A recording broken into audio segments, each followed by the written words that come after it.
Un quart d'heure à Paris. Rencontre avec celles et ceux qui habitent, travaillent, déambulent et font l'atmosphère de leur quartier. Épisode 5. Porte Pouchet. Du boulevard des Maréchaux, on tourne pour rejoindre la nouvelle rue Rébière qui longe le cimetière. Enchaînement de petites résidences modernes, ponctuées de balcons, quelques-uns assez verdoyants. On devine déjà entre deux immeubles les arbres du cimetière voisin, où nous attend Chantal, gardienne des lieux. Elle farfouille dans son trousseau de clés, accroché à sa ceinture, pour trouver celle qui ouvre la grande grille. On est au cimetière des Batignolles, dans le 17e arrondissement. Il y a des jours on est à l'accueil et d'autres jours on est sur le terrain pour vérifier si tout se passe bien. Bonjour, vous êtes venu très tôt aujourd'hui. Oui, parce que je vais repartir là, puis j'ai fait des emmerdements en ce moment. J'ai perdu mon portefeuille avec tous mes papiers, et puis il y a une fuite sur l'appartement du dessous. Le pépère il est cuit là. Oh là là, mais ça va s'arranger. Il y a des habitués qui viennent tous les jours. J'ai du mal à marcher aujourd'hui, alors... Oui, ça m'a étonné de vous voir 91 aussitôt. ans, ça commence à compter. Ça me voit tous les jours pratiquement. Puis ça m'a étonné de vous voir aussitôt. Oui, c'est vrai, parce que c'est l'après-midi en principe. Oui. C'est vrai. Quand on les voit pas, on est inquiet, on dit qu'est-ce qui s'est passé? Quand ils partent vraiment une semaine et tout, ils disent ne vous inquiétez pas, je pars pour une semaine. Dans le temps, je venais tous les jours. Et maintenant un peu moins parce que c'est l'âge. J'ai mes parents qui sont ici, puis il faut entretenir en même temps parce que les sépultures, j'en ai une pratiquement sous le périphérique.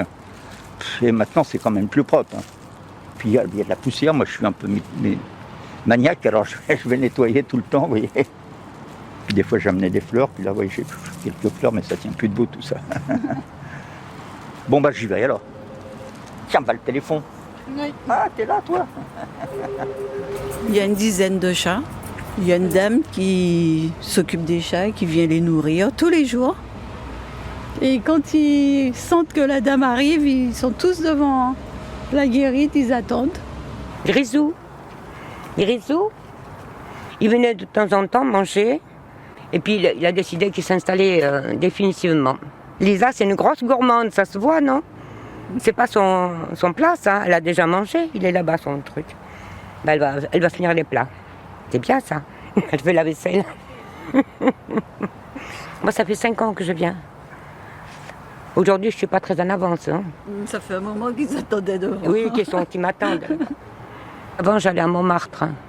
C'est pareil, c'est la même superficie. Bon, mais c'est différent, c'est fait différemment. Il y a des montées, des choses comme ça. Mais c'était plaisant aussi. Hein. Mais là, on était plusieurs, parce qu'il y a beaucoup plus de chats. Donc chacune avait un jour. On n'est pas tous les jours. Hein. Le secteur. Oh, il est là, lui.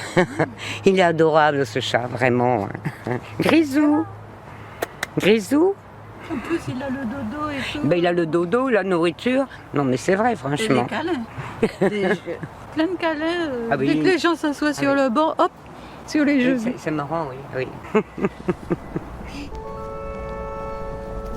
On suit Chantal dans son tour quotidien.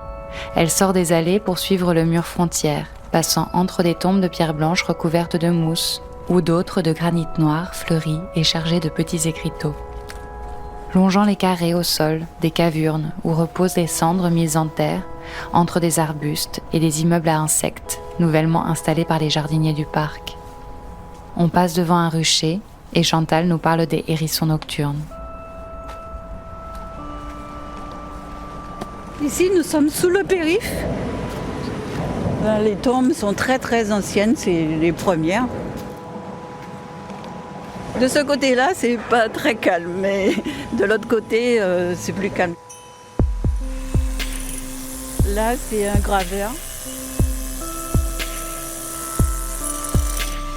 C'est vraiment le gros du boulot, c'est de rajouter les identités à la suite en recopiant à l'identique la gravure précédente. Donc on fait ça à la main pour avoir cette coupe là en V, le style traditionnel quoi. Ensuite je fais dorure à la feuille d'or. Essentiellement le Père-Lachaise et Montparnasse, et puis de temps en temps j'ai un peu ce qu'on appelle entre nous des extérieurs. Donc là, Batignolles, Moi, il me fait marrer parce que je pense à chaque fois à la BD de Riyad Satouf, Pascal Brutal, où il y a un concert où il y a Diams qui arrive, il y a un battle entre Pascal Brutal et un rappeur qui se passe sous le périph' et où il raconte qu'il y a des tombes qui ont été déplacées pour poser les pylônes du périph'. Donc à chaque fois que je viens ici, je pense à ça me fait marrer.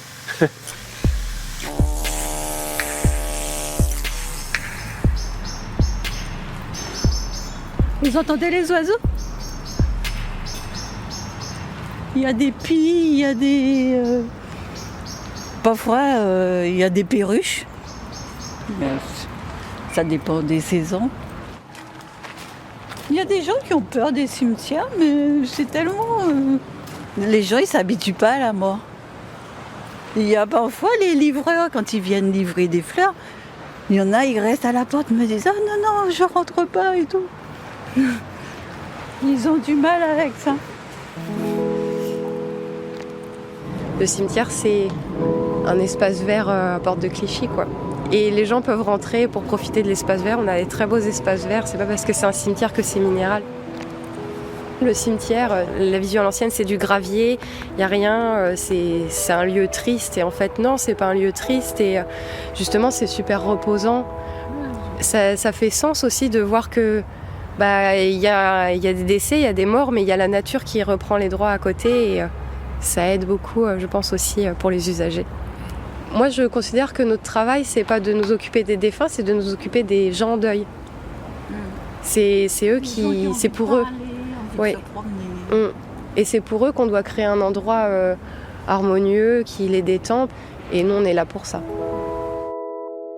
Du cimetière, les habitués comme Hélène de l'association L'École des Chats, les employés comme Michel, chargé des jardins, le graveur Clément et Chantal ont suivi l'évolution des grands travaux de la porte de Clichy et ceux de la ZAC Clichy-Batignolles, bâtie sur les anciens rails de marchandises. Non, on voit bien le palais de justice.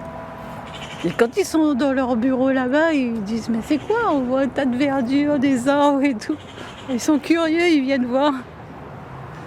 Quand il était en construction, à chaque fois, ils mettaient les étages.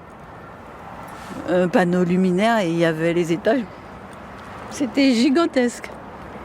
Entre le palais de justice et le métro, la ligne 14, oh là là, ici, c'était vraiment le chantier.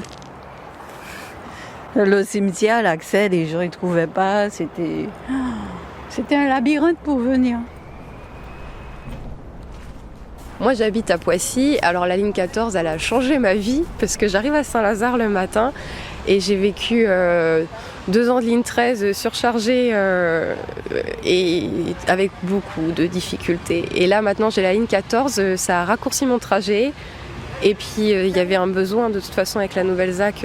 On voit bien que moi, je prenais le bus 528 pour pas prendre la ligne 13. On voit bien que tout le monde s'arrêtait à Pont-Cardinet ou Porte de Clichy maintenant avec le TGI et la maison des avocats et tous les nouveaux aménagements. C'est devenu un lieu vraiment qui a mélangé les populations qui n'étaient pas mélangées avant.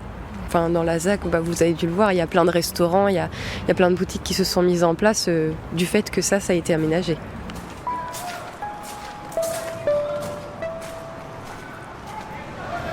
Et à côté, c'est le terrain de basket et foot. Ils font du basket, de temps en temps le ballon, il vient ici, ils viennent récupérer et tout. De l'autre côté du mur, sous le périphérique, Amandine ouvre l'un des 4 terrains Five installés ici, porte Boucher, en 2019, tandis que les joueurs s'échauffent dans le parc où jouent des enfants.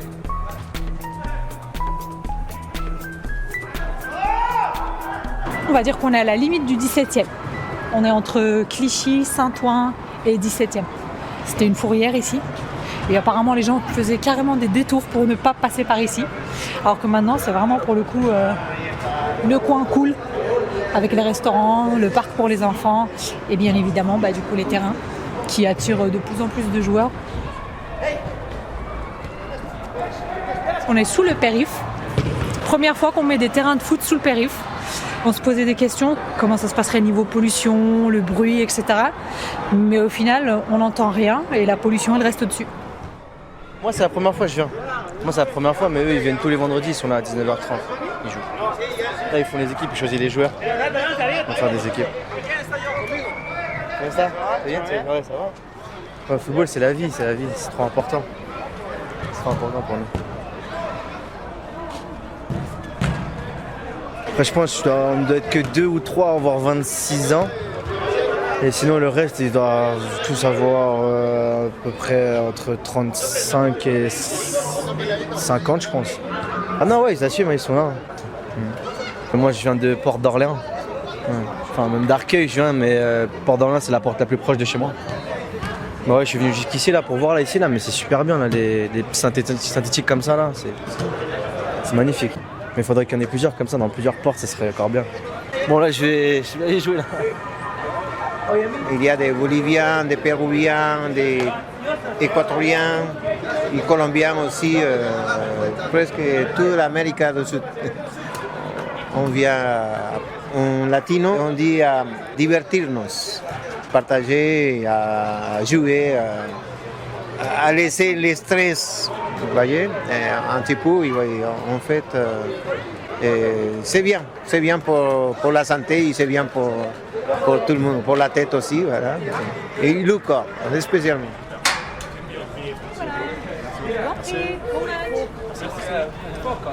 Il y en a, je pense, qui viennent, qui jouent juste pour le plaisir d'être en groupe.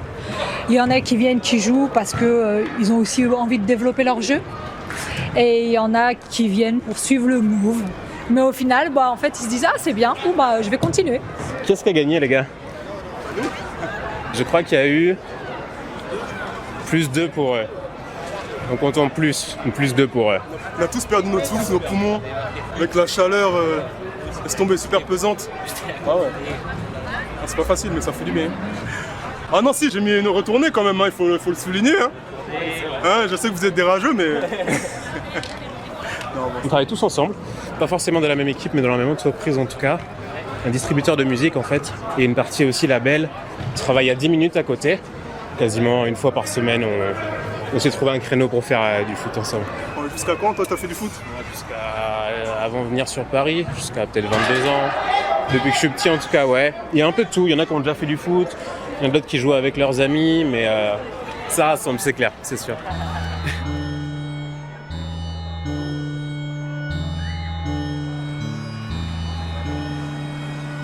Les joueurs ont repris leur souffle sur la pelouse, commenté un peu le match suivant, fait quelques pronostics plus ou moins foireux, et ils sont maintenant quelques-uns à se diriger vers l'arrêt de tram pour rentrer chez eux.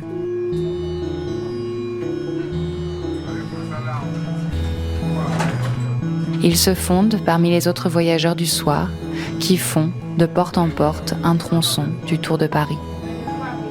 Je vais à Rosa Parks, après je prends le train pour rentrer chez moi.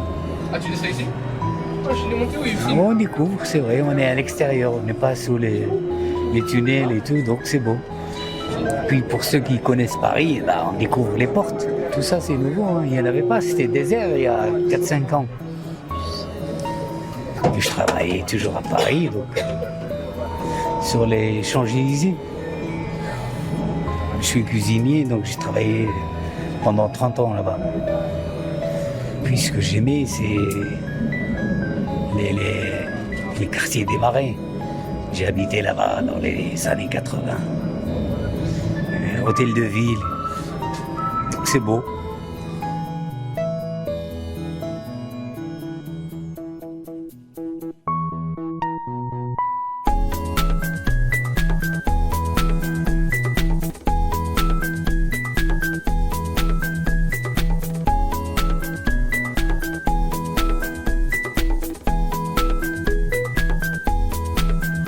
Un quart d'heure à Paris, un podcast La Ville de Paris. Écrit et réalisé par Camille Juzo, avec la musique de Alissane Brassac et le mixage de Laurie Galigani.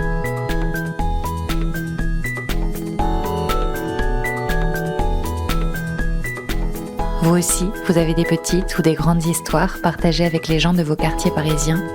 Écrivez-les-nous à l'adresse podcast@paris.fr pour nourrir la suite de cette série. À bientôt.